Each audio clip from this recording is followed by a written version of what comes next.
Saudara-saudari, marilah kita mendengarkan renungan dengan judul Yesus memanggil para murid, yang berdasarkan pada Injil Markus bab 3 ayat 13 dan 14. Kemudian naiklah Yesus ke atas bukit. Yesus memanggil orang-orang yang dikehendakinya, dan mereka pun datang kepadanya. Yesus menetapkan 12 orang untuk menyertai dia dan untuk diutusnya memberitakan Injil. Dalam nama Bapa dan Putra dan Roh Kudus. Amin. Saudara-saudari terkasih dalam nama Tuhan Yesus Kristus. Tuhan Yesus mewartakan kerajaan Allah tidaklah mudah. Untuk itulah Yesus memanggil orang-orang tertentu guna dididik menjadi murid Yesus. Orang-orang yang dipanggil Yesus adalah Simon, yang diberinya nama Petrus, Yakobus anak Zebedeus, dan Yohanes saudara Yakobus, yang keduanya diberinya nama Boanerges, yang berarti anak-anak guru.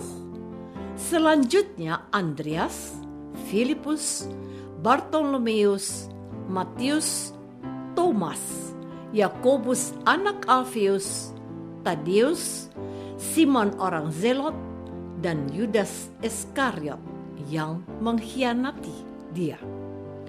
Jumlah para murid yang dipilih Yesus adalah 12 orang. Angka 12 tentu mempunyai makna. Angka 12 bisa kita kaitkan dengan 12 suku-suku di Israel. Namun, para murid tidak hanya dipanggil begitu saja. Para murid diperlengkapi dengan kuasa untuk mengusir roh-roh jahat sebagai tanda kerajaan Allah telah hadir. Kehadiran kerajaan Allah memberi bukti lain bahwa setan takluk kepada kuasa Allah. Saudara-saudari terkasih, ada hal yang menarik dari pilihan Yesus terhadap para murid yang berjumlah 12 orang itu. Pertama, Yesus tidak memanggil orang-orang pintar dan berpengetahuan luas seperti orang-orang Farisi dan ahli-ahli Taurat yang menguasai kitab suci dan ilmu agama.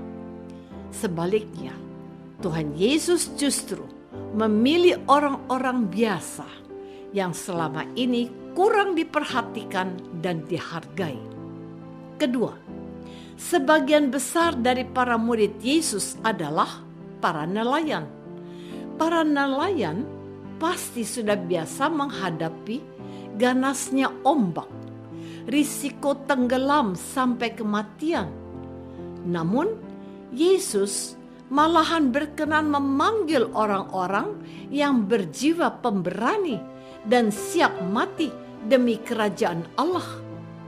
Yesus tidak memanggil orang-orang yang kuat dan hebat menurut pandangan dunia, tetapi orang-orang yang tidak berpikir panjang dan suka menunda pekerjaan.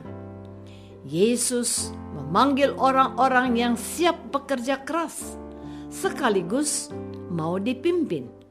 Sebab jika Yesus memanggil orang-orang besar dan terhormat, bisa jadi mereka tidak tunduk dan tidak mau dipimpin Yesus.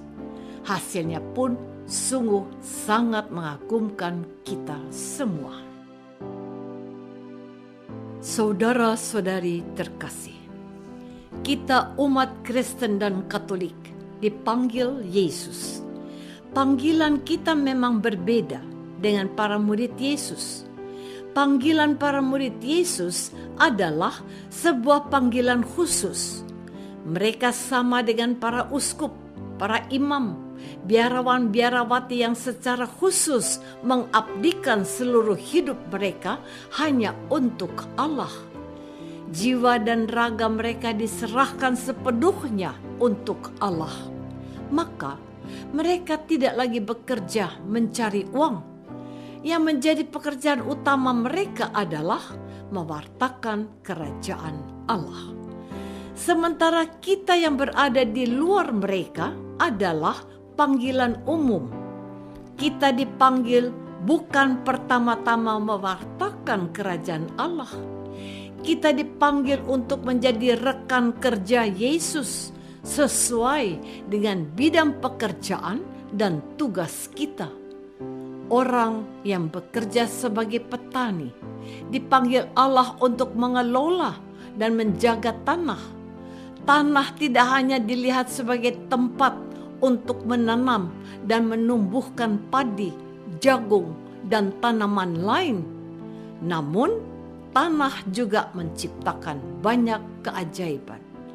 Dari dalam tanah bisa muncul banyak tumbuhan yang secara langsung atau tidak langsung mengarahkan kita kepada Allah yang Maha Ajaib.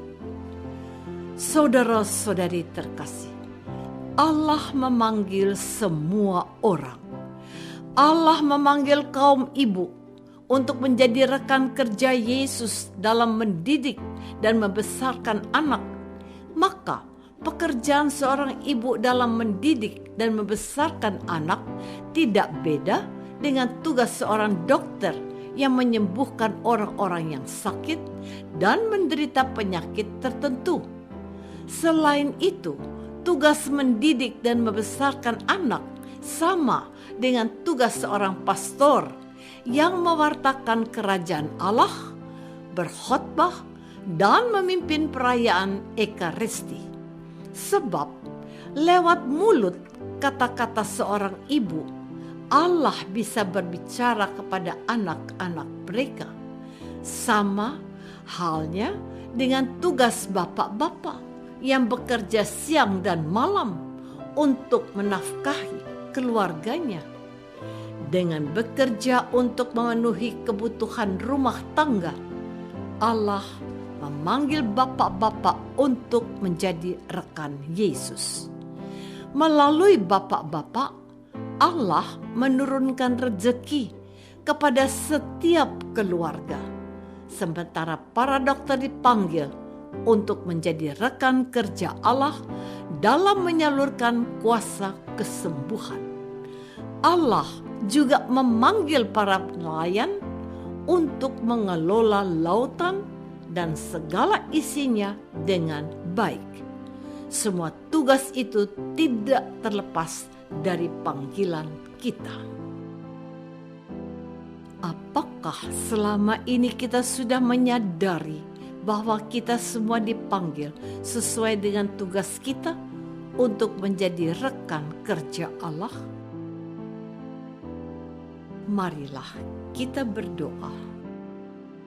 Tuhan Yesus Kristus, dahulu Engkau memanggil para rasul dan kini Engkau memanggil kami, umat-Mu, untuk menjadi rekan kerja-Mu sesuai dengan tugas dan pekerjaan kami masing-masing. Curahkanlah Roh Kudus-Mu atas kami, supaya kami peka untuk mendengarkan panggilan-Mu. Doa ini kami persembahkan dalam nama Yesus, Tuhan dan pengantara kami. Amin. Semoga kita semua selalu dinaungi dan dibimbing oleh berkat Allah yang Maha Kuasa, Bapa dan Putra dan Roh Kudus. Amin.